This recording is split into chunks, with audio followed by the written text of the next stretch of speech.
Georgia Tech, and they had just forgotten about that whole program, and they're going, oh yeah, we need to get involved with this. I think it's a relevant one today. Absolutely. Our kids really, Absolutely. really embrace some new ideas, and they achieved 457 miles per gallon last year, so more than doubled their performance, and we earned the best design report. So that was probably the best achievement, I think, because a lot of times in competition something breaks or you have dumb luck, as it's called, but in our case we had a solid design and we executed well. And as an advisor, you want to take some credit, but it's the students. I mean, they built the car 100%. I love being involved in the program for the reasons that the students get so much positive press, if you will, and they learn so much out of it. Wow. So kind of getting back to the outline here, a little bit on the description of the program and then who can join. So, as far as participation on campus, we say, it's not for the faint of heart, it's for motivated, hardworking students, because there's a lot of time commitment, especially for the course credits that you're getting.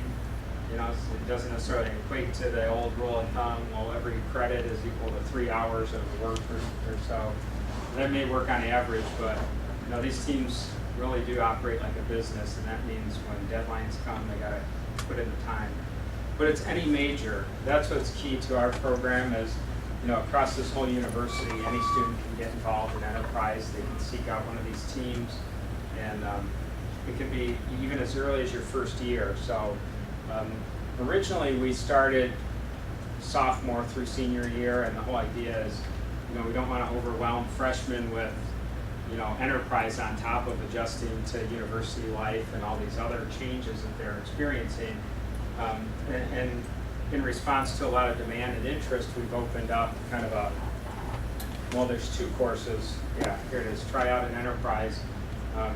1950 is kind of an overview. It's like a structured way to learn about all the teams, and I facilitated, I wouldn't even call it taught that, I facilitated that this last year, and the whole idea is we bring in all the teams, we send the students to the teams, and they get to kind of walk and kind of be the fly on the wall, not actively participate or be, held accountable to working in these teams, but get enough of an overview to know, hey, I really like this team, or hey, this is a team that I hadn't considered, but I like how they operate, I like their culture. So it's kind of a way for them to learn more about the program as opposed to just saying, figure it out on yourself and then join a team and find out you made a wrong decision.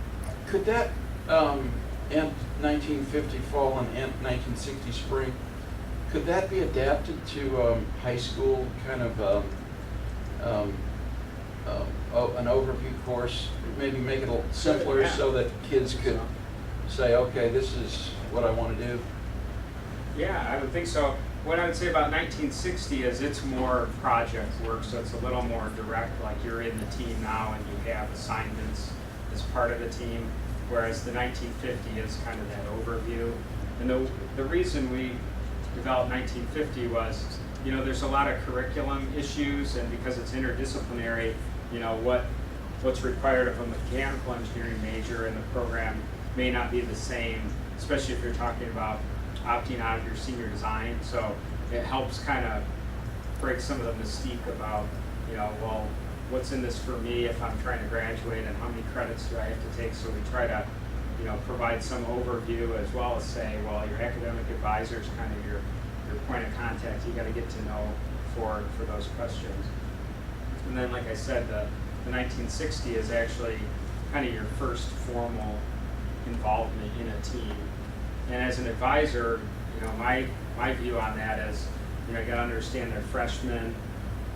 It takes at least a semester to learn who's who in a team like this, and noting that some of these teams range from, say, 12 students up to about, well, our aerospace enterprise is over 100 students. So you don't just want to throw a freshman into a group of 100 students and say, okay, I want you to do this and get it done in 2 weeks and then come back.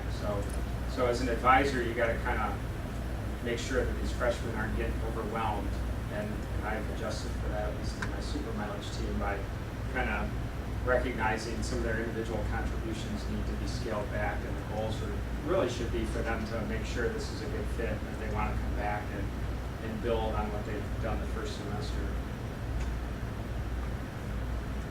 So as we were kind of talking about, you know, these teams are permanent organizations, so they operate like a real company. It's a lot different than, you know, senior design, where you have a discrete team of seniors that 100% are going to turn over because if they're successful, because they're going to graduate. So in this case, because it's the freshman through senior level, you've got students coming in, students leaving, and by the way, the team at the leadership level is managing the human resource aspect. You know, okay, we know our superstar on the engine team's graduating, so how are we going to reach out to more, you know, gearheads to help fill that void? So they're doing a lot of that themselves, but as you can imagine too, as opposed to these discrete teams, which is, you know, whether it's a lab or a capstone project, that's been kind of the traditional model, is you get together and then you disband and everybody's gone. Well, in this case, you can stay with it for one, but also as a real company,